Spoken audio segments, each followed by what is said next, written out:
Hi. And so there's like a refugee crisis. I don't fucking know what I'm trying to say. I'm so hot. I'm just kidding. I still enjoyed my time reading it, but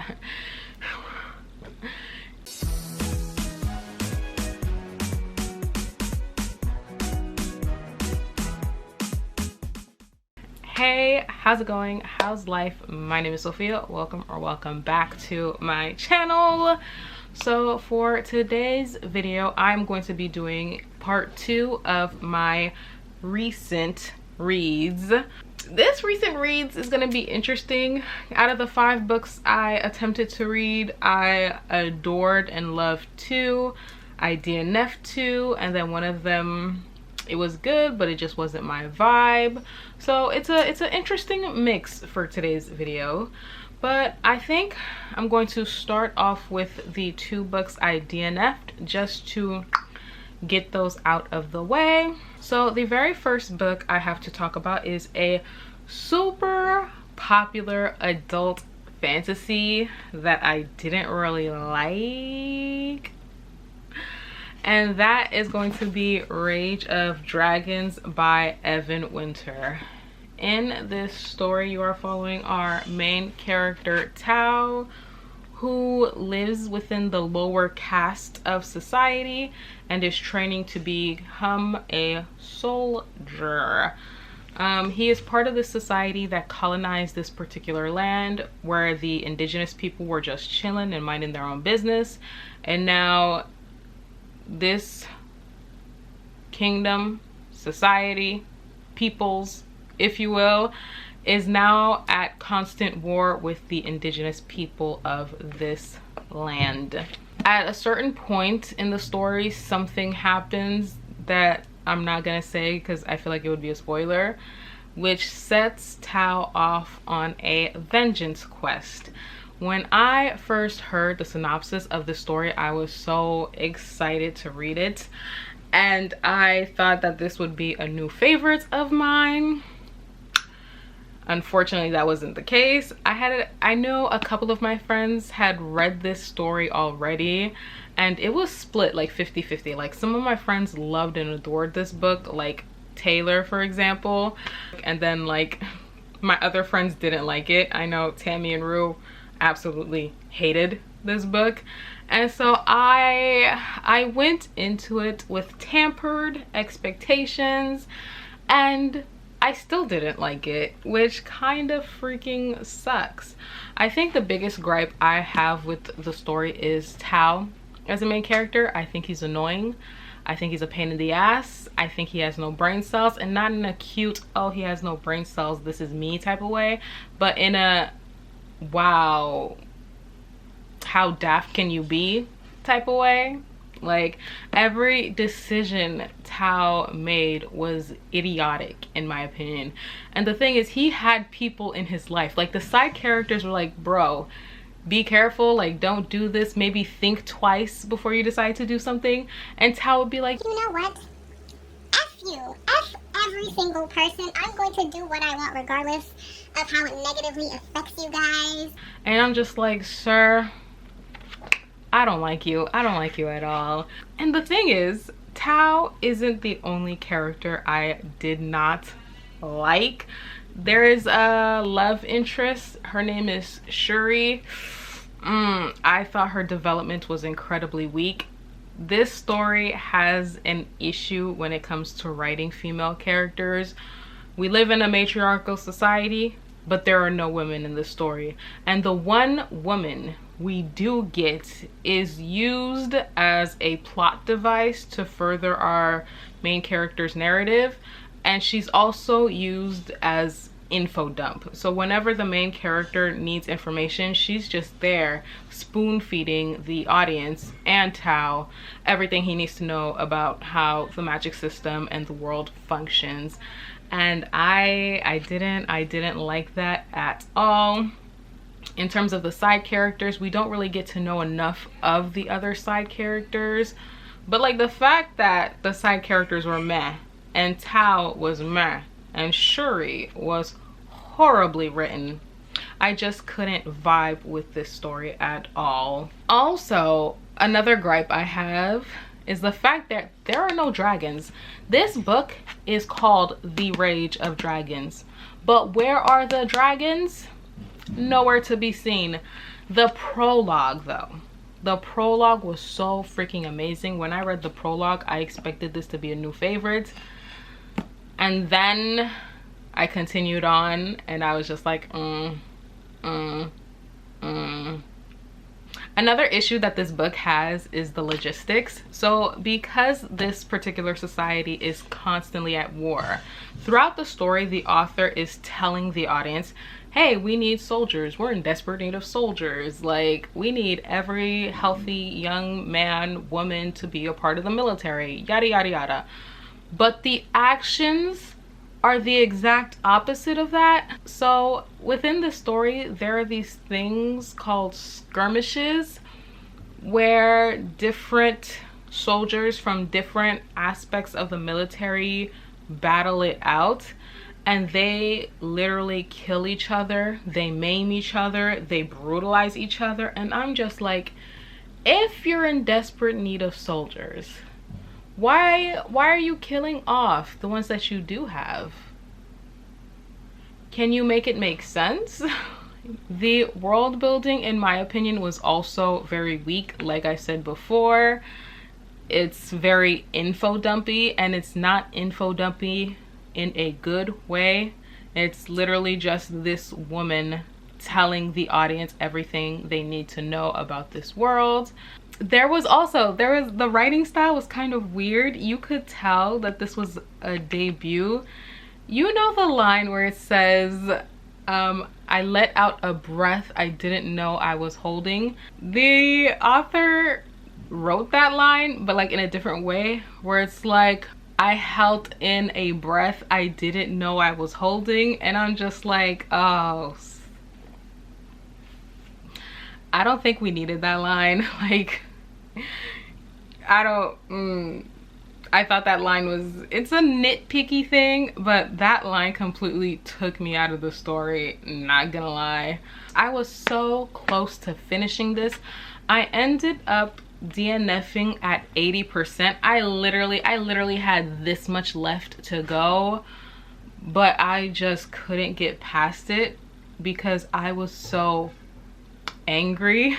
Like, this book made me irritated and annoyed, and when I messaged my friends, they're like, baby, you just DNF it, like. And so yeah, I didn't give this a rating simply because I didn't finish it, but like if I had to, it would probably be a 1 star. I'm sorry. Alrighty, so the second book I DNF'd was actually an accidental DNF'd, and that is going to be The Fever King by Victoria Lee. Now in this story you are following our main character, Gnome Alvaro, who is a child of illegal immigrants. In this world, magic is considered a disease that can infect and kill you. Early on in this story, Gnome and his father get infected with magic. Gnome survives. Unfortunately, his father does not. And Gnome is sent to this secret government agency where he has to work for them undercover. This was an accidental DNF. I had every intention of reading this, but you know, sometimes life doesn't happen the way you want it to. So what can I say? The characters felt one-dimensional to me. Like, they really had no depth to them, and so like because of that, it was difficult for me to root for them.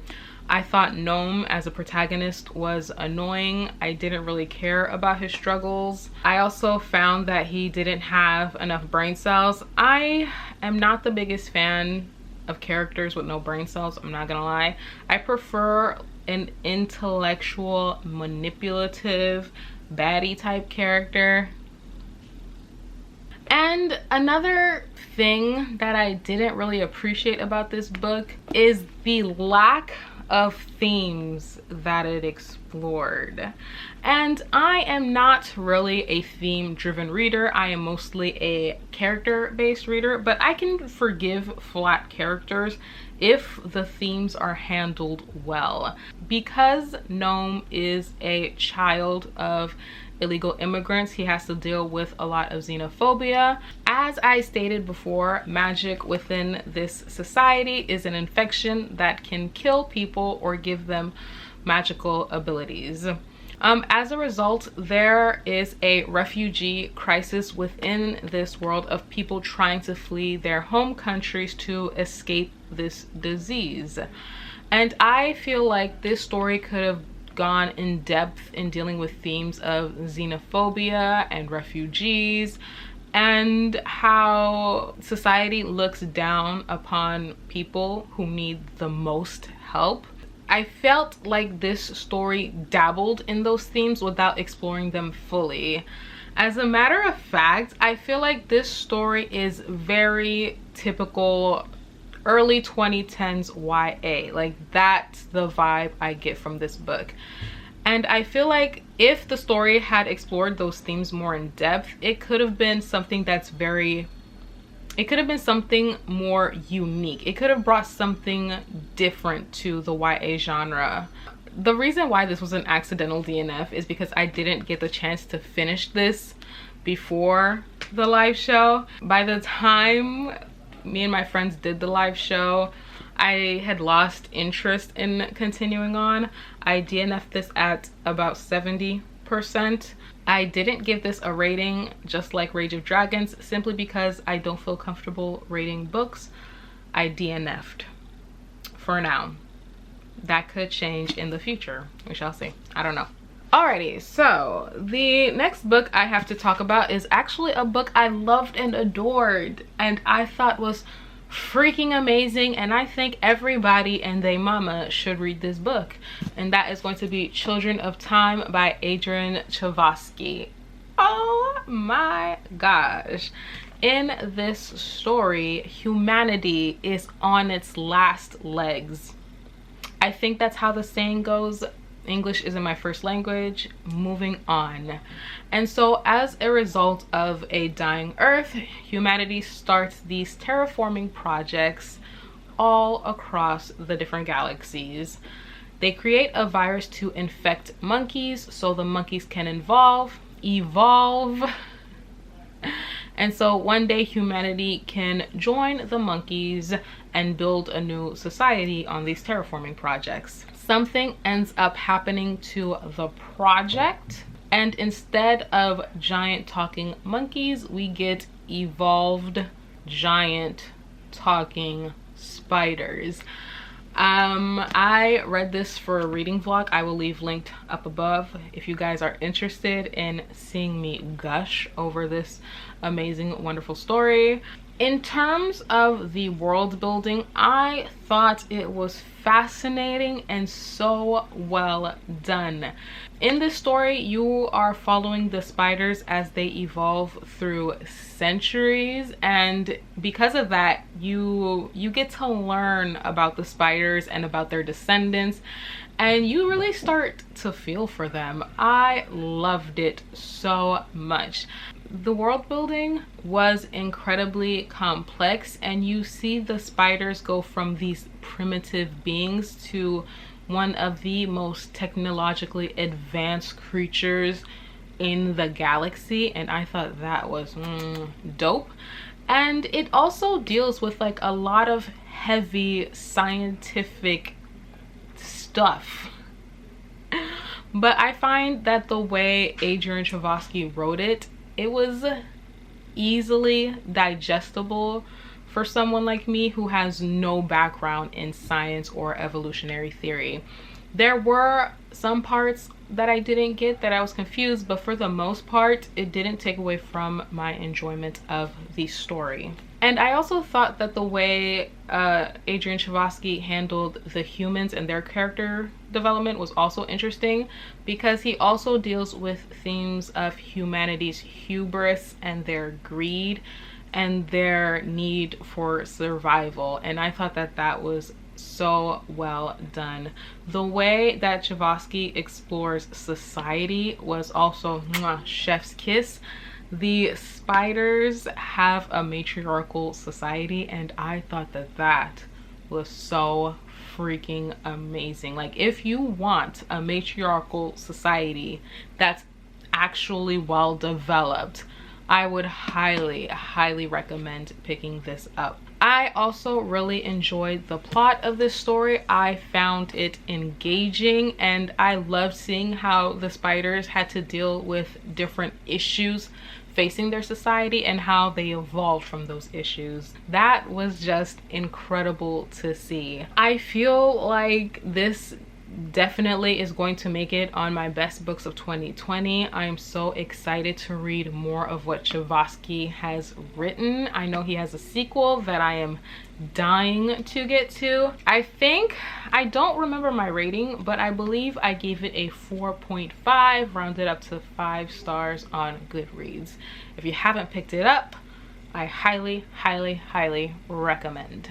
Alrighty, so the next book I have to talk about is another Chaos Rising book club pick, and that is going to be The 100,000 Kingdoms by N.K. Jemisin.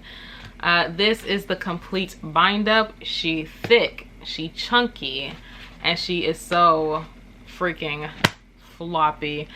Love that. I'm not gonna hold this up the entire time because it is so freaking heavy, okay? Alrighty, so in this story you are following our main character Yen Dar, who is from the barbaric north, as they like to refer to it in this book. One day her mother dies under mysterious circumstances, and she is summoned to her father's court to participate in a battle for the throne.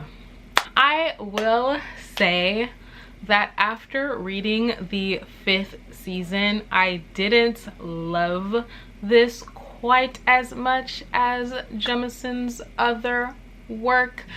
In terms of the characters, I wasn't really attached to them in the same way that I was attached to the characters of the 5th season, and I know it's not fair to compare the two because the vibes are completely different, but I just couldn't help make those comparisons. Please forgive me, I'm learning, okay? I will say that if you enjoy morally gray characters, you might really like this series, because I feel like morally gray characters is Jemisin's strong suit. Like, none of her characters are good people. They all do horrible things, either for their own benefits or for the benefit of what they think is the greater good. And I found that the characters in this story were no different. Just something about the way the characters were written felt as though I was being held at an arm's length.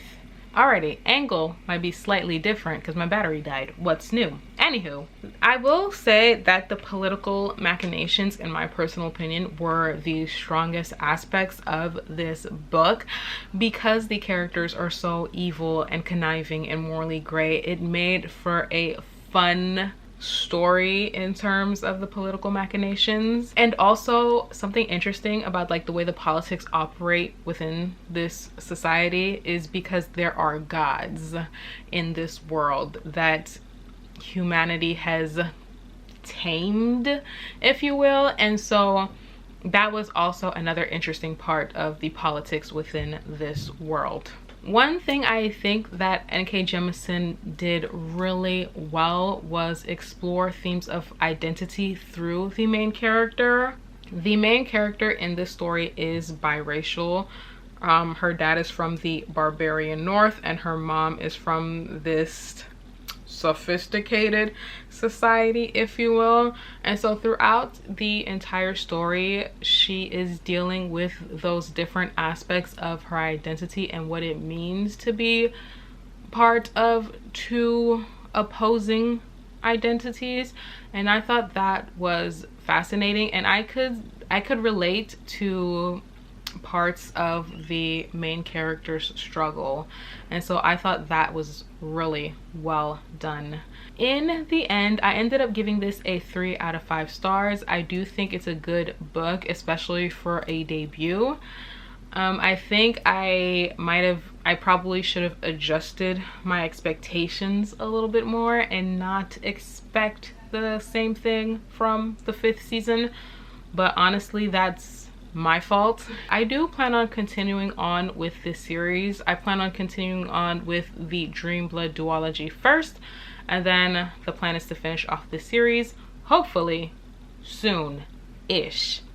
The final book I have to talk about is a middle grade that I loved and adored and I think is incredibly amazing.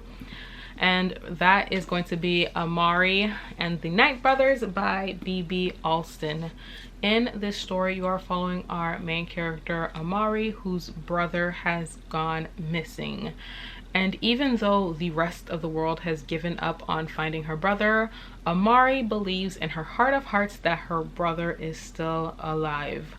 One day she gets this mysterious package and is whisked away into this magical secret society known as the Bureau. In the Bureau, Amari has to train in order to become a part of it. See, here's the thing. I don't often pick up middle grades. It isn't my preferred genre. It isn't the genre that I'm always reaching for. But every single time I pick it up, I find a new favorite book, and this was no exception. Amari as a main character is just this precious baby that's trying to do her best in life, even though people are constantly trying to bring her down. I also really loved and adored the friendships in this book. Like, they were just so sweet. I just love found family aspects to stories, and I need more found family books because like they're just so wholesome and precious and I love them. I also really loved not just the found family aspect of the story, but like her actual family. You could tell that Amari really loves and adores her brother and looks up to him, and that she really cares for her mom. And I thought that that dynamic was so well explored, and I hopefully we get more of that dynamic in the next book. In terms of the world, it is so whimsical and magical. I wish I could be a part of the Bureau and explore magical powers. I just loved this world so much. The plot was fun, the plot was cute, I had a good time, the ending was jam-packed, and there were a lot of twists and turns that I didn't see coming, but I strangely appreciated. I don't know what else I can say about this book besides go pick it up. It's one of my favorite books of this year. I just love it so freaking much. I ended up giving this a 5 out of 5 stars. Alrighty, so those were my not so recent reads. Comment down below. Let me know if you've read any of these books, if you enjoyed them or not.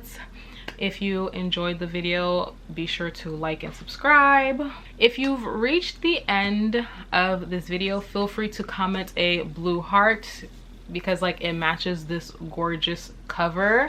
I hope you guys enjoyed this video. I hope to see you guys soon with another video, and until then, I will see you soon. Bye.